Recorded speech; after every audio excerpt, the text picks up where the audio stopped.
Why I hate subjects. এই ভিডিওতে আমি আমার কিছু ওপিনিয়ন শেয়ার করব, যা আপনাদের সাথে মিলতেও পারে, নাও মিলতে পারে। তো আমার ভিডিওটা পড়াশোনার বিরুদ্ধে না, পড়াশোনার কিছু ঠিক করা নিয়ে, যা আমি নিজের ভাষায় বলবো আর আপনারা শুনবেন আর কি। আমি সাবজেক্টকে হিট করার অনেক কারণ রয়েছে। এই ভিডিওতে আমি ইংলিশ সাবজেক্ট নিয়ে কথা বলবো। নর্মালভাবে ভাবুন, ইংলিশ কি? অফকোর্স একটি ভাষা প্লাস আন্তর্জাতিক ভাষা।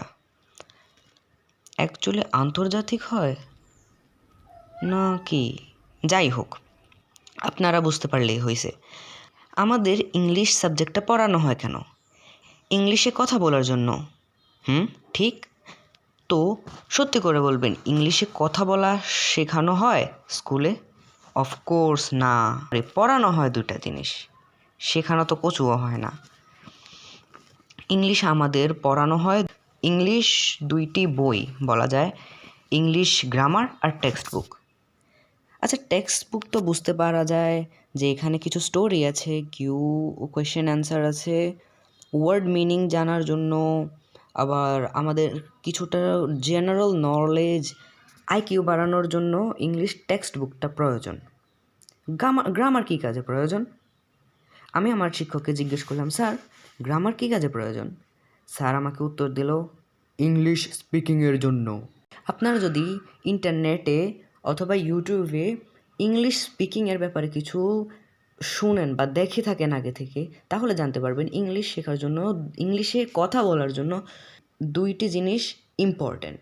তার একটি হলো ওয়ার্ড মিনিং জানা, দুই নাম্বারটি হলো ইংলিশে কথা বলা। ইংলিশে কথা বলতে হবে, ইংলিশে কথা শিখতে হলে। যখন গাড়ি প্র্যাকটিক্যালি চালানো হয়, তখনই আমরা গাড়ি চালানো শিখি। বই পড়ে আমরা গাড়ি চালানো শিখি না। এক্স্যাক্টলি তেমনভাবে ইংলিশ স্পিকিং ট্রাই না করা ছাড়া আমরা ইংলিশে কথা বলবো কীভাবে? আশা করি আমার কথাটা বুঝতে পারছেন। আর না বুঝলে একটা উদাহরণ দিই। আমেরিকা প্লাস আদার ফরেন কান্ট্রিজ যেখানে ইংলিশে কথা বলা হয়, সেখানে ছোট ছোট বাচ্চারা ইংলিশে কথা বলে। তারা কি জন্ম থেকেই ইংলিশ শিখছে, ইংলিশ গ্রামার শিখছে? অফকোর্স না। তারা বলতে বলতে অনুকরণ করে প্র্যাকটিসের মাধ্যমে শিখেছে, নিজের মা বাবা বন্ধু বান্ধব তাদের সাথে কথা বলে। বাট আমাদের কি করানো হচ্ছে? গ্রামার শেখানো হচ্ছে। Affirmative to negative, assertive to interrogative, বা এইগুলো দিয়ে করবো কি আমি? গ্রামারের ভিতরের জিনিসগুলো নিয়ে পরের অন্য ভিডিওতে আলোচনা করব।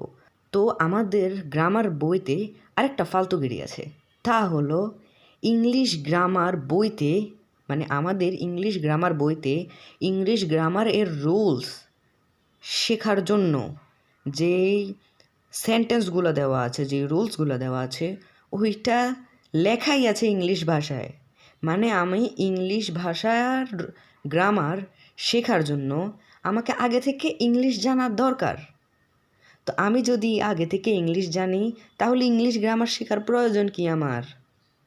তো এই কারণেই মূলত আমার ইংলিশ পছন্দ না। অ্যাকচুয়ালি ইংলিশ পড়ার সিস্টেমটা পছন্দ না।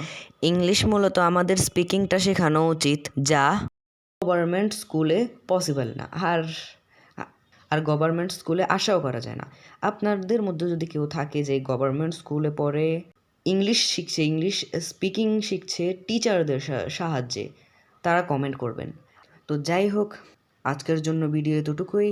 দেখা হবে নেক্সট ভিডিওতে ম্যাথ বইয়ের কিছু অপ্রয়োজনীয় জিনিস নিয়ে। তো ততক্ষণের জন্য লাইক এবং সাবস্ক্রাইব করে দেবেন।